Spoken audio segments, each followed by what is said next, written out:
Ya, ini ada pertanyaan untuk mengupas Mahaparinibbana Sutta. Sebenarnya tidak bisa dikupas karena apa? Sutanya itu sangat-sangat panjang. Itu boleh dikatakan sutta atau peristiwa yang terjadi sekitar setengah tahun atau 1,5 tahun itu dijadikan satu khutbah. Maka peristiwa yang sangat bervariatif, sangat panjang, sehingga kalau dikupas semuanya tidak mungkin dalam waktu yang sangat singkat. Akan tetapi karena kita berkunjung ke Kusinara, ya kita bisa membahas hal-hal yang berkaitan dengan peristiwa ketika beliau parinibbana.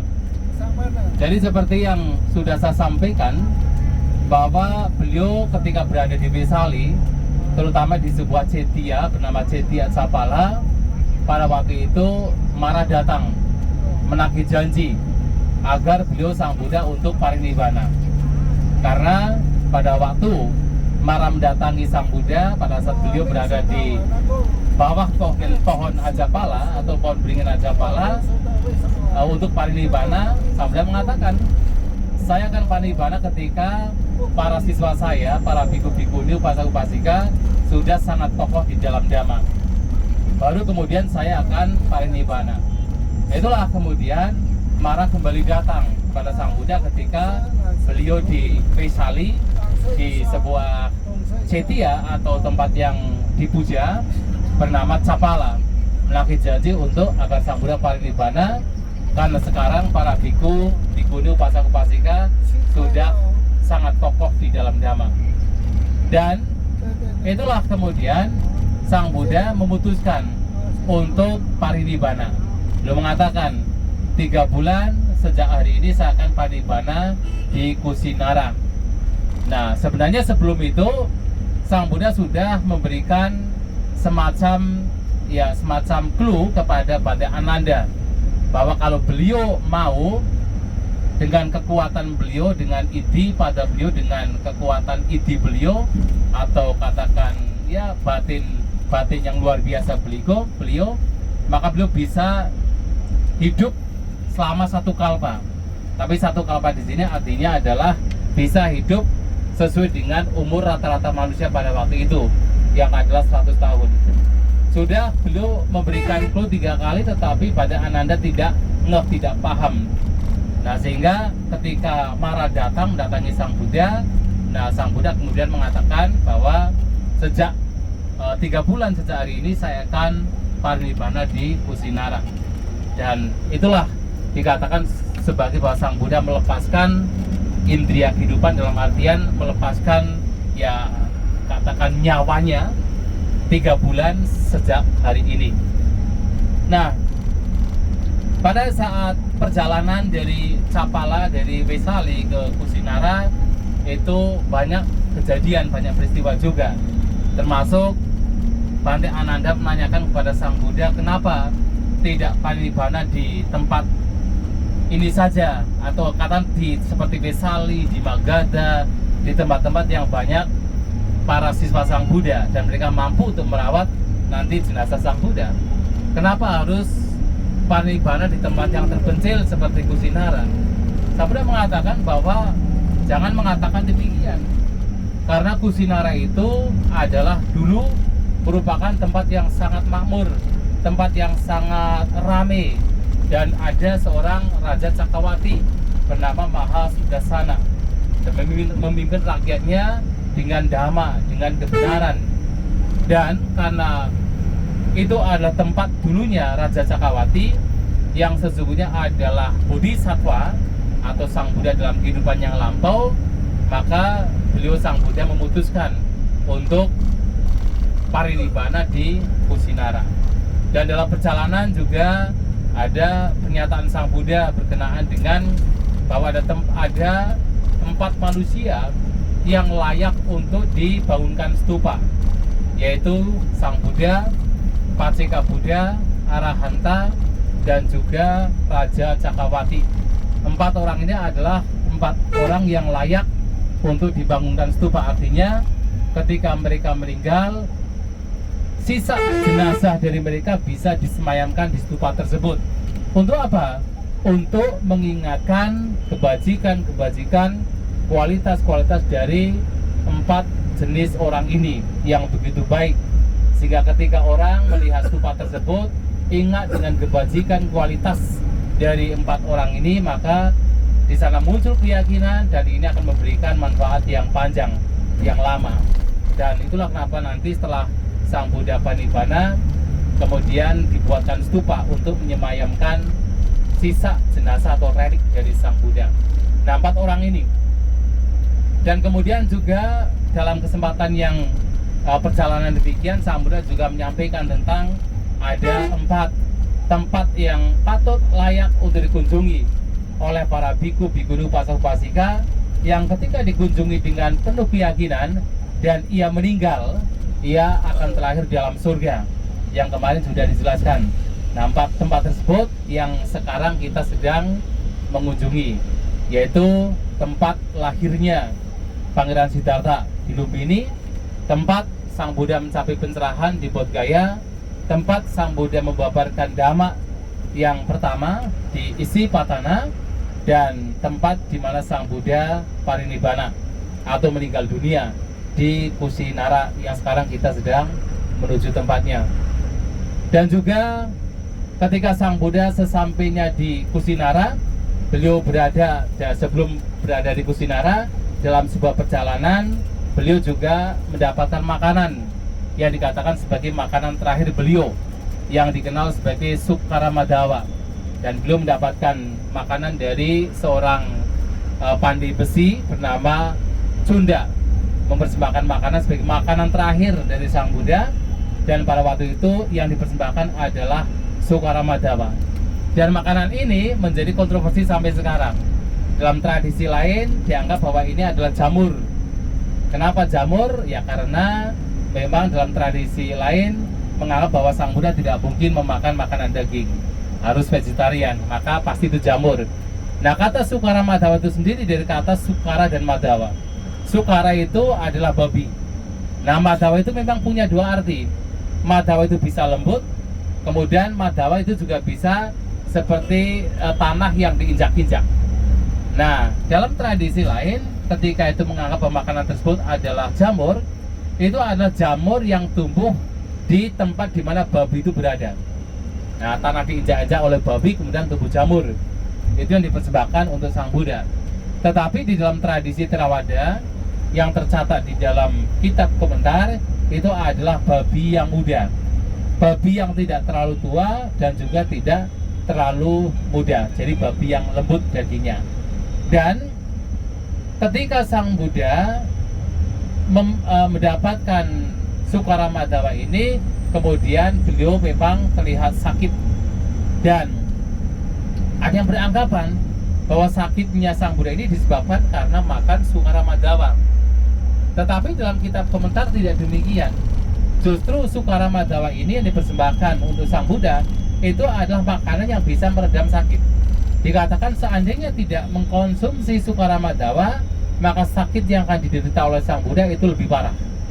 Tapi karena mengkonsumsi Sukaramadhawa, maka sakit fisik yang diderita Sang Buddha itu tidak parah, jadi lebih ringan. Dan makanan yang dipersembahkan oleh Cunda ini juga menjadi salah satu di antara 2 makanan yang memberikan manfaat yang paling besar. Jadi kalau kita bicara tentang persembahan dana makanan, maka ada 2 yang kemarin Bante Jaya sudah menyampaikan yang memberikan manfaat yang sangat besar. Yang pertama adalah persembahan makanan kepada Bodhisattva sebelum mencapai kebudaan, makanan terakhir Bodhisattva sebelum mencapai kebudaan yang dipersembahkan oleh Sujata, dan juga makanan yang dipersembahkan kepada Buddha sebelum Parinibbana, makanan terakhir Sang Buddha yang dipersembahkan oleh Cunda ini. Maka untuk supaya dikatakan, untuk supaya Cunda ini tidak menyesal, maka memerintahkan Ananda, Bante Ananda untuk ke Cunda mengatakan bahwasanya makanan yang dipersembahkan kepada Sang Buddha memberikan manfaat yang begitu besar, dan menyampaikan ada 2 hal ini. Nah, ini juga satu peristiwa. Kemudian peristiwa lain adalah Sang Buddha ketika di Kusinara berbaring di 2 pohon salak kembar. Jadi ada 2 pohon yang dikatakan salak kembar, berbaring di antaranya. Pada waktu itu, sebagai bentuk penghormatan kepada Sang Buddha, dunia ini, alam ini, termasuk pohon salak kembar ini mengeluarkan bunga. Padahal pada waktu itu bukan musim bunga, tetapi seluruh cabang, dahan, dan pohon salak termasuk pohon-pohon lainnya itu berbunga, menaburi tubuh Sang Buddha. Dan dari angkasa para dewa juga menaburkan berbagai macam bunga surgawi, pewangian surgawi, musik-musik surgawi. Tapi apa kata Sang Buddha ketika itu terjadi? Bukan dengan cara ini penghormatan tertinggi diberikan kepada Sang Tathagata. Ini penghormatan jelas. Kita memberikan bunga, kita mempersembahkan bunga, kita mempersembahkan dupa, itu adalah penghormatan. Tapi ini bukan penghormatan yang tertinggi. Penghormatan yang tertinggi adalah ketika seseorang mempraktikkan ajaran beliau, mempraktikkan dhamma, berdana, praktek sila, bermeditasi, mengembangkan ketenangan, kebijaksanaan. Itu adalah penghormatan tertinggi kepada Sang Buddha. Kita melakukan upacara tertentu seperti nanti kita membawa jubah, kemudian sebenarnya bukan jubah tetapi kain yang ditutupkan kepada Arsa Buddha, itu penghormatan, itu baik, itu juga kebajikan. Tetapi memang penghormatan yang tertinggi adalah dengan mempraktikkan ajaran beliau, berdana, praktek sila, praktek meditasi. Itu disampaikan juga sewaktu beliau Sang Buddha berada di pohon salak kembar. Kemudian pada waktu itu juga ada peristiwa di mana ada seorang pengembara bernama Subhada, yang mana ia ketika Sang Buddha berada di Kusinara, ya pada hari itu ia berpikir untuk bertanya kepada Sang Buddha karena dia mempunyai keraguan-raguan. Banyak para pertapa yang mengaku dirinya sudah arahat. Maka ia berpikir, siapakah yang sebenarnya sudah arahat? Dan Sang Buddha terkenal sebagai seorang arahanta. Maka dia mendatangi Sang Buddha. Awalnya itu tidak diperkenankan karena Sang Buddha sudah berbaring, sudah dalam kondisi sakit yang memang nanti pagi harinya akan parinibbana. Nah, tetapi Sang Buddha melihat demikian, kemudian meminta Subhada untuk masuk. Dan di sana ada percakapan. Hanya dengan singkat, Sang Buddha mengatakan, selama di dunia ini jalan mulia berwujud 8 masih dipraktikkan, maka dunia ini tidak akan pernah kekurangan orang yang mencapai Sotapanna, Sakadagami, Anagami, dan juga Arahanta, 4 jenis pertapa. Nah, ini juga menjadi satu hal yang sangat baik untuk kita ingat, bahwa praktik ajaran Buddha adalah praktik jalan mulia berwujud 8. Dan ketika praktik ini masih dipraktikkan, maka kesucian masih sangat memungkinkan terhadap siapapun. Nah, ini terjadi juga di hari sama di mana Sang Buddha akan parinibbana. Dan Subhada mendengar demikian, ia akhirnya menjadi biku sebagai murid terakhir Sang Buddha, dan beliau menyendiri mempraktikkan dhamma dengan serius dan akhirnya mencapai kesucian arahanta. Kemudian Sang Buddha juga di hari yang sama pula, Sang Buddha juga memberikan khutbah yang terakhir, disebut sebagai Pacima Dhamma Tathagata. Jadi dhamma terakhir dari Sang Buddha, nasihat terakhir dari Sang Buddha. Nasihat beliau adalah apa? Waya Dhamma Sangkara apa madena sampadeta. Jadi aman tayami wo bikawe waya Dhamma Sangkara apa madena sampadeta. Wahai para biku, saya katakan kepada kalian, waya Dhamma Sangkara, bahwa segala sesuatu yang berkondisi pasti mengalami kehancuran, pasti mengalami kepadaman. Maka kalian hendaknya berjuang dengan penuh kewaspadaan. Apa madena. Nah, di sini ada dua hal yang juga penting. Sang Buddha selalu mengingatkan bahwa apapun yang berkondisi pasti mengalami pelenyapan. Artinya dengan kata lain, apapun yang berkondisi pasti mengalami perubahan. Tubuh kita berubah, perasaan kita berubah, persepsi kita berubah, bentukan-bentukan pikiran kita berubah, kesadaran kita berubah, materi kita berubah, properti kita berubah. Apapun yang kita miliki pasti akan berubah, pasti akan kita tinggalkan. Dan bayangkan di antara perubahan demikian, kalau kita tidak waspada, kita melekati sana sini, maka penderitaan itu akan muncul. Maka setelah mengingatkan bahwa segala sesuatu pasti mengalami perubahan, pasti mengalami perpisahan, pasti mengalami kehancuran, maka nasihatnya adalah apamadena sampadeta, bahwa kalian hendaknya berjuang dengan apamada. Apa itu apamada? Apamada adalah waspada. Apamada adalah tidak lengah. Apamada adalah penuh perhatian. Jadi kenapa saya mengatakan penuh perhatian? Karena definisi dari sati perhatian juga adalah apamadena kampati, tidak goyah di dalam kelengahan. Artinya apamada? Artinya adalah waspada. Artinya adalah di tengah-tengah perubahan, di tengah-tengah sesuatu yang pasti akan berpisah dari kita, di tengah-tengah sesuatu yang pasti akan hancur, maka kita harus senantiasa waspada. Jangan kemudian memunculkan kotoran batin, memunculkan kelekatan terhadap sesuatu yang pasti akan berpisah dari kita. Karena kalau tidak, penderitaan pasti akan muncul. Apamada di sini juga bisa diartikan sebagai senantiasa waspada di dalam hal-hal yang baik, di dalam hal-hal yang bermanfaat, di dalam hal-hal yang nanti membawa kepada pembebasan ataupun nibbana. Nah, ini menjadi nasihat terakhir dari Sang Buddha sebelum beliau parinibbana. Akhirnya ketika beliau dijaga malam terakhir, jadi ingat, Siddhartha lahir di bulan Waisak, dijaga malam terakhir, terutama dalam kitab Kalitavistara Mahayana disampaikan demikian. Sang Buddha mencapai kebudaan juga di bulan purnama, bulan Waisak, juga dijaga malam terakhir di pagi hari, disampaikan di dalam Bahaya Wirawasuta.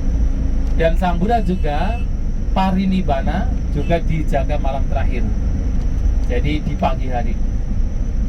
Nah, itu juga di bulan Waisak. Ketika Sang Buddha akan parinibbana, beliau kemudian memasuki jana. Jana pertama, jana kedua, jana ketiga, jana keempat, yaitu rupa jana, kemudian masuk ke arupa jana. Jana arupa jana pertama yaitu Rasan Canayatana, kemudian masuk ke Winyanan Canayatana, masuk ke Akin Canayatana, dan sampai kemudian jana yang terakhir yaitu jana yang dikenal sebagai Newasanya Nasanyatana, kemudian bahkan masuk ke Nirodha Samapati atau Sanya Widayita Nirodha. Itu adalah pencapaian yang hanya bisa dicapai oleh mereka yang memperhatikan ajaran Buddha, yaitu mereka yang telah mencapai jana sampai 8, kemudian juga mencapai anagami ataupun arahanta. Pada waktu itu beberapa orang berpikir kalau Sang Buddha sudah parinibbana, termasuk Bhante Ananda juga berpikir apakah Sang Buddha sudah parinibbana. Nah, Bhante Anuruddha yang memang adalah seorang Bhante yang sudah arahanta dan merupakan Bhante yang sangat terkenal dan juga salah satu siswa utama Sang Buddha, menyampaikan bahwa Sang Buddha belum parinibbana. Beliau hanya masuk ke dalam kondisi Sanya Widayita Nirodha atau hancurnya, lenyapnya persepsi dan juga perasaan, atau juga dikenal sebagai Nirodha Samapati. Nah, kemudian dari sana Sang Buddha mencapai jana ke-8, Dewa Sanya Nasanyatana, turun sampai jana pertama. Kemudian dari jana pertama masuk lagi jana kedua, jana ketiga, jana keempat. Dan ketika selesai jana keempat, beliau parinibbana. Nah, ketika beliau parinibbana itulah ada banyak ya katakan syair yang disampaikan oleh Mahabrahma, juga menyampaikan syair, kemudian Dewasaka juga menyampaikan syair yang sangat terkenal yang kita sering membacanya, yaitu syair tentang Anicca Wata Sangkara Waya Dhamma, gimana? Upadawa Yadhamino Upajitwa Nirujanti Tesang Upasamasuko. Itu disampaikan ketika Sang Buddha parinibbana oleh Dewasaka. bahwa segala sesuatu yang berkondisi adalah tidak kekal. Karakteristik mereka yang tidak kekal adalah muncul dan lenyap.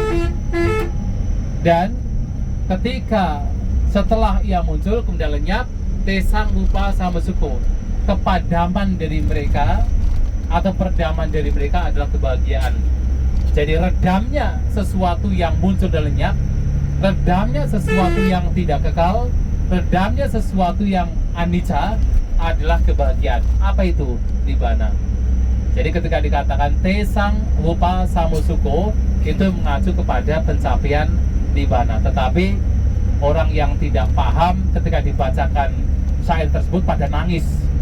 Padahal syair tersebut adalah syair yang justru memotivasi kita untuk mencapai nibbana, tapi harus pada nangis. Anicca wata sangkara upadawaya damino pajitpani rujanti tesang rupa samusuko, pada nangis semua. Padahal itu adalah syair yang justru memotivasi kita untuk mencapai nibbana. Itu syair kebahagiaan. Nah, jadi itu disampaikan oleh Dewa Saka. Dan ketika Sang Buddha sudah panibbana, pada waktu itu tentu ada perencanaan untuk dikremasi. Dan tubuh Sang Buddha kemudian setelah dibersihkan dan sebagainya, kemudian ditutup atau dibungkus dengan 1000 kain. Jadi 500 kain terbuat dari linen, 500 kain terbuat dari cotton atau katun. Jadi ada 1000 layar kain atau 1000 lipatan kain. Dan sebelum dikremasi, jadi orang-orang sudah melakukan penghormatan dengan berbagai macam cara. Jadi ada yang menyanyi, bermain musik. Jadi kalau orang meninggal justru harus bermain musik. Jadi ketika Sang Buddha panibbana justru ada permainan musik, ada nyanyi-nyanyian, mereka membawa parfum dan sebagainya. Jadi bukan malahan menangis-nangis, tapi malahan seperti di Manado pada nyanyi-nyanyi, pada dancing-dancing. Itu terjadi juga ketika Sang Buddha panibbana. Itu bukan sebagai berbahagia Sang Buddha panibbana, tetapi adalah sebagai bentuk penghormatan. Nah, awalnya mau dikremasi sore hari, tetapi kemudian setelah sore hari mereka berpikir, sudah terlalu sore, besok aja dah. Nah, besok lagi juga melakukan hal yang sama sampai sore. Akhirnya selama 1 minggu mereka membiarkan ya jasad Sang Buddha belum dikremasi. Nah, tetapi pada 1 minggu itulah mereka mau mengkremasi, sudah dipersiapkan. Orang-orang dari suku Mala ini sudah mandi-mandi, persiapkan mandi-mandi dengan pakaian bersih, mau dikremasi, tetapi tidak bisa dibakar. Kemudian ditanyakan kepada Bhante Anuruddha, kenapa tidak bisa dibakar? Karena pada waktu itu para dewa sebelum dikremasi sebenarnya diarak dulu. Nah, ketika mau diarak ke arah selatan itu tidak bisa diangkat. Kemudian ditanyakan kepada Bhante Anuruddha, kenapa jasad Sang Buddha tidak bisa diangkat? Ya, kalian ingin akan diarak ke arah selatan kemudian kembali ke selatan, tetapi para dewa punya keinginan yang lain, harus diarak dari ke arah utara kemudian kembali ke utara. Nah, kemudian karena mendengar demikian, mereka mengangkat jenazah Sang Buddha diarak ke arah utara, kemudian sampai di tengah yang sekarang dikenal sebagai Makuta Bandana, tempat di mana Sang Buddha atau jasad Sang Buddha akan dikremasi. Dan ketika mereka mau mengkremasi jasad Sang Buddha, tidak bisa terbakar. Kemudian ditanyakan kepada Bhante Anuruddha, kenapa tidak bisa dibakar? Ya, kalian ingin mengkremasi Sang Buddha, jasad Sang Buddha, tetapi para dewa punya keinginan yang lain, masih menunggu Bhante Mahakassapa. Nah, jadi pada waktu itu boleh dikatakan Bhante yang paling senior adalah Bhante Mahakassapa. Bhante Sariputta sudah meninggal, Bhante Mahamoggallana juga sudah meninggal, Pancawagya juga sudah meninggal, maka tinggal Bhante Mahakassapa. Nah, mereka menunggu Bhante Mahakassapa untuk datang bersama dengan 500 siswa beliau yang sedang dalam sebuah perjalanan menuju Kusinara. Nah, menuju Kusinara juga gara-gara ada seorang pertapa yang membawa bunga mandarawa, ini bunga surgawi. Dan Bhante Mahakassapa bertanya, ini dapat dari mana? Oh, ini karena Sang Buddha meninggal, maka kita mendapatkan bunga ini. Akhirnya Bhante Mahakassapa mendatangi Kusinara. Dan sesampainya di Kusinara, setelah memberikan penghormatan, Bhante Mahakassapa bersujud di kaki Sang Buddha, dan pada waktu itulah jenazah Sang Buddha itu terbakar dengan sendirinya. Tapi dalam kitab komentar itu adalah karena para dewa. Para dewa mengkremasi jenazah Sang Buddha. Yang menjadi keanehan adalah dari 1000 kain atau 500 kain dari linen dan 500 dari cotton, itu semuanya terbakar, tapi ada 2 yang tidak terbakar, yaitu yang bagian paling dalam dan juga bagian paling luar itu tidak terbakar. Dan jenazah Sang Buddha ketika dikremasi demikian, semua seperti daging, otot, dan sebagainya kecuali tulang, semuanya tidak menyisakan apapun. Bahkan tidak ada abu atau partikel sedikit apapun, tidak ada. Hanya menyisakan tulang beliau yang sudah menjadi relik. Itu saja. Nah, itulah yang kemudian ya relik Sang Buddha yang berasal dari tulang belulang beliau itu dibagi oleh Brahmana Durna menjadi 8 mangkok. Nah, itu kemudian ada suku lain yang datang tapi sudah terlambat. Nah, kemudian hanya mendapatkan arang. Jadi sisa pembakaran karena yang digunakan untuk bakar juga dari kayu, berbagai macam kayu yang wangi. Mungkin kayu cendana, kayu gaharu itu dijadikan sebagai ya kayu untuk membakar jenazah Sang Buddha. Nah, maka ya kayu arang pun juga dijadikan sebagai relik yang dipuja oleh suku ini yang datang belakangan. Nah, itu sekilas tentang Mahapanibara Sutta, terutama berkenaan dengan peristiwa di mana Sang Buddha parinibbana. Ya, saya kira itu cukup, karena kalau mengupas Mahapanibara Sutta secara keseluruhan yaitu panjang kali lipat. Jadi tidak bisa dikupas di sini. Baik, terima kasih.